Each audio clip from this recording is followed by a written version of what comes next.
Startups don't die from a lack of ideas. They die from choosing the wrong way to make money. The harsh truth is, a good product can still go bankrupt if it follows the wrong business model. Meanwhile, an average product with the right model can still succeed. So why do most startups persist in reinventing the wheel instead of intelligently copying what has already proven to work? Is trying to invent a new model fundamentally a mistake? And could it be that you are dangerously underpricing your product? This video not only exposes the most dangerous misconceptions in entrepreneurship, but also delivers a battle-tested financial strategy. Choose the right model, price accurately, and turn your startup into a money-making machine. And to understand why just 3 models dominate nearly all billion-dollar startups, while dozens of others have nearly vanished, we need to start with a truth few dare to speak. Startup success doesn't require creating a new model, but choosing the right battleground. Part 1. The truth about business models. Choose wisely, don't invent. Most startups fail not because their product is bad, but because they choose the wrong revenue model. A business model is the financial structure of a company, how you create value, how you get paid, and how you scale. It's not a place for creativity, it's a place for smart copying. In reality, successful billion-dollar startups reuse a few proven models that have been validated by thousands of companies. Innovate on the product, not the model. There are 9 dominant business models that power most successful companies: SaaS, transactional, marketplace, hard tech, usage-based, enterprise, advertising, e-commerce, and bio. These are the financial foundations of big winners. You don't need to invent a new model. Just pick one of the 9 that history has proven. Startup resources are limited. Don't waste them reinventing the wheel. Instead, find a big enough market and execute well on a proven model. SaaS, software as a service, is the most common model. Customers pay monthly or annually to use cloud-hosted software. It is stable, measurable, and generates reliable recurring revenue. The transactional model lets you stand in the flow of money and collect commissions or fees. Marketplaces, which connect supply and demand, generate powerful network effects once enough users are on board. These 3 models make up over 2/3 of top startups. Other models like hard tech, bio, usage-based, or enterprise require deep technical knowledge, large customer accounts, or long-term investment. For early-stage startups, the advice is to start with the simplest, most executable model. Don't juggle multiple models. Pick one strategy and stick to it so you can clearly measure what works. A business model should be chosen as a backbone system, guiding decisions across product, marketing, and sales. Rule number 1, you don't need to invent your model. Rule number 2, don't overcomplicate things. Rule number 3, choose a model that fits your team's strengths. Don't pick enterprise if you lack B2B sales skills. And most importantly, the model must be validated with real cash from customers. Ignore theoretical plans. Paying customers are the clearest signal you're on the right track. Startups survive on cash, not pretty slides. A right model doesn't guarantee success, but a wrong one ensures failure. Not because you're bad, but because the financial system doesn't let you survive. A mediocre product with the right model is better than a great product with the wrong one. This is the essence of the startup game. Choose the right battlefield before thinking about tactics. Be a warrior on fertile land, not a hero in a deadly desert. Part 2. Dissecting the top 100 YC startups. What thrives, what dies. Data doesn't lie. Among the top 100 most valuable companies from the biggest startup accelerator, the models that generate the most value are SaaS, transactional, and marketplace. These are not just the most common, they lead in value creation. Not all models are equal. Some lead to massive wins, others are dead ends. Choosing the wrong model, no matter how good you are, only pushes you backward. SaaS accounts for 31% of the top 100, a testament to the power of recurring revenue. It's not about selling once, but selling forever to the same customer. Predictable, steady cash flow helps startups survive and scale. Growth scales linearly with users, while marginal costs trend toward zero. That's why investors love SaaS. With high retention, SaaS becomes a true money-printing machine.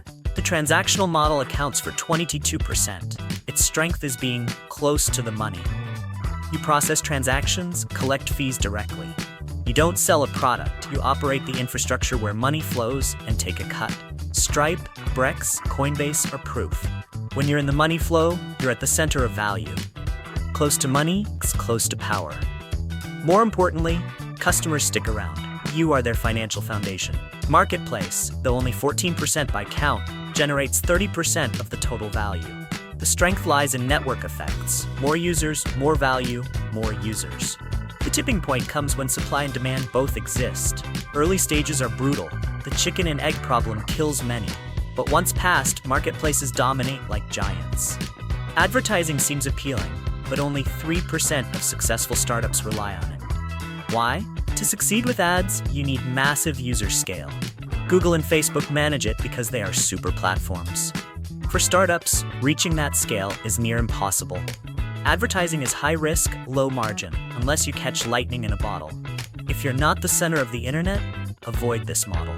More interestingly, some models are absent from the top 100. Services, affiliate, hardware, and platform-dependent businesses. Services scale with people, not software. Affiliate is too far from the transaction. Income is unstable. Hardware requires big capital, long timelines, and low margins. And if you rely on someone else's platform, you're building on borrowed land. Startups can't thrive on risky foundations.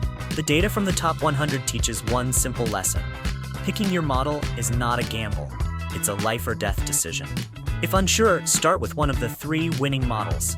SaaS, if you can build product. Marketplace, if you solve supply-demand. Transactional, if you're in the money flow. Let data guide you, not gut feelings or personal taste. Part 3, the truth about pricing. You're charging too little. The biggest mistake founders make, not daring to charge. They fear rejection, backlash, or losing users. But here's the truth. If you don't charge, you won't know whether customers truly see value. Free users don't commit, don't give accurate feedback, and don't provide real data. Pricing isn't just about making money, it's about learning. Startups need the truth, not polite compliments. Pricing is the most powerful learning tool. When you set a price, you learn who's willing to pay, who refuses, who negotiates. These reactions are incredibly valuable market signals. They help you identify ideal customer profiles and filter out the window shoppers. In startups, learning speed matters more than early revenue. The faster you learn, the faster you evolve. Price is a lever that accelerates that journey. Instead of thinking, if I charge, they'll leave, think, if they leave, my product isn't good enough. This is a chance to improve, not a barrier. Stripe is a great example. Instead of matching competitors with a 3% fee, they charged 5%, nearly double, to see if users would pay. The result? They did, because they valued the experience, the API, the ease of integration. That's pricing based on perceived value, not cost. One fundamental pricing principle. Price does not reflect cost, it reflects value. If customers believe your product saves time, increases revenue, or reduces risk, they'll pay far above your operating cost. They're buying outcomes, not features. Therefore, price should depend on how big a problem you solve, not how much it costs to run. Great startups sell value, not sell features. Most startups underprice themselves significantly. If you hear customers say, "Oh, that's too cheap," you're leaving money on the table. The ideal price is one that makes them hesitate, but still reach for their wallet. If they agree instantly, you haven't challenged them enough to prove the value. High prices don't scare customers if you truly deliver results. In fact, low prices can make them question your professionalism. Don't forget, price is a signal.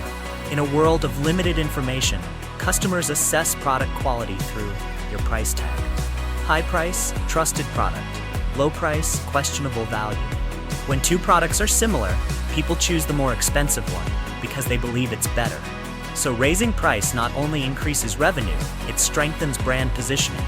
If you want to be seen as premium, set your price accordingly. You deserve it. Pricing is not a one-time act. It's a continuous journey. Price can change based on the value you deliver, the customer you target, and the market you operate in. The fear of losing customers if we raise price is a startup illusion. Remember, if your product is truly good, customers will stay.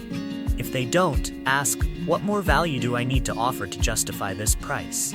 That's the real question. Part 4. Golden Rules of Pricing. First principle, keep it simple. When a customer visits your pricing page, they should see clarity, understand the options, and make decisions easily. A common mistake is offering too many plans, confusing options, or cluttered discounts. Customers are highly sensitive to confusion. The harder it is to understand, the faster they bounce. Quicken is a classic example of bad pricing.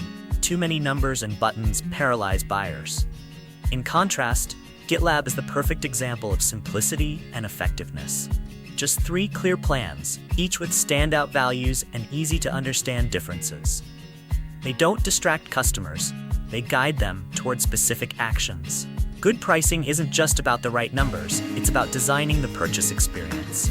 A great pricing page boosts conversion without needing more marketing.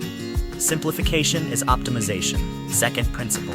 Price is not fixed. You can and should raise it over time. Netflix is a textbook case. They keep increasing prices, yet retain hundreds of millions of users, because they also increase content value, experience, and convenience. Customers stay because it feels worth it. So if you're afraid to raise prices, focus on raising value first, then the price. A smart way to raise prices is to grandfather existing customers with the old rate and apply new prices to new users. This avoids negative backlash while rewarding loyalty. Another way is to announce changes ahead of time, e.g., in 30 days, the price will adjust to X. If your product has a strong lock-in effect, users will find the switching cost higher than the price increase. Third principle, don't compete on price. Many startups believe they'll disrupt the market by doing what others do, but cheaper. In reality, that's digging your own grave. Big players have the resources to cut deeper than you. They can burn cash until you disappear. Competing on price is a suicide mission. Compete on value, speed, experience, or team strength.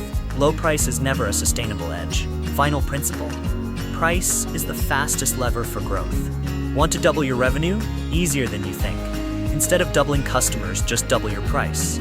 If you're charging $10, try $20. If customers still pay, you've increased revenue 100% with 0% extra cost. Sounds simple? Because it is. If you believe in your product's value, price is your growth lever. Learn to use it. Part 5, the segment story. $1 million lesson. Let's begin with an interesting truth. The founders of this well-known data company initially believed they had to offer their product for free to attract users. They were engineers. They had never paid for software themselves, so they assumed others wouldn't either. But when it came time to prove revenue for fundraising, they reluctantly told users, from now on, we will charge $10 a month. A small number, yet it made them nervous. Founders fearing to charge is an age-old story. What they didn't expect was, customers were happy. Some even said, I hope you charge more, so I feel confident in trusting you with my data. It was a wake-up call.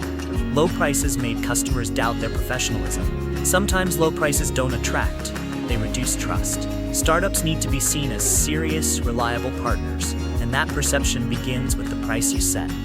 Don't let price betray the image you want to build. They decided to pivot and brought in a professional sales advisor to help expand into the enterprise market. The advisor said, this product should be sold for $120,000 a year. The founders were terrified. Who would ever pay that? But in their first meeting, the advisor said, if you don't quote that price, I'm leaving. So they did, nervously proposing the 6-figure price. The client didn't accept immediately, but negotiated down to $18,000, still 150 times their original price. That pricing leap opened the door to the enterprise model, setting the foundation for rapid growth. No longer a small tool for developers, they became a strategic solution for large companies. From $10, they climbed to tens of thousands per year, then hundreds of thousands. Eventually, they were acquired by a major company for over $3 billion. That journey didn't start with a line of code. It started with one decision, to price according to real value. Part 6, Summary and Strategic Recommendations. Startups don't fail due to lack of passion. They fail due to the wrong strategy. And the first strategic decision, the business model. Don't assume you'll create a new model no one has seen before. Pick one of the models that's taken hundreds of companies to unicorn status. Focus your innovation on the product, market, and experience, but keep your financial system as close as possible to that of the big winners. The The sooner you choose the right model, the farther you'll go. Right battlefield? Likely victory. Pricing isn't a side note. It's the financial brain of your startup. Right pricing helps you understand who your real customers are, where your product fits, and what it's truly worth. High prices aren't bad if matched with value. Low prices aren't good if just to please. Remember, startups don't sell features, they sell outcomes, and big outcomes deserve a matching price. If you believe in your product, price it like someone who believes in themselves. From real stories to hard data, a clear picture emerges. The best startups are those that choose the right model, price correctly, and act fast. Don't let fear stop you from charging. Don't let discomfort stop you from raising prices. Don't let hesitation make you miss billion-dollar markets. Startup life isn't for the indecisive. Act today, iterate constantly, learn quickly, and price like a bold player. Conclude. Startup isn't for the vague-minded. It's a game for warriors who know exactly what they're building, how they'll make money, and why customers will pay. A business model isn't for invention, it's for smart selection. Pricing isn't for comfort, it's for defining the real value you create. Startups don't survive on likes, they survive on cash flow. Winners are those who charge early, price high, and retain long-term. From $10 SaaS to $120,000 enterprise deals, all success starts from one decision.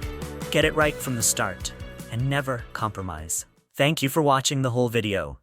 Please like and subscribe to the channel so you don't miss the next videos.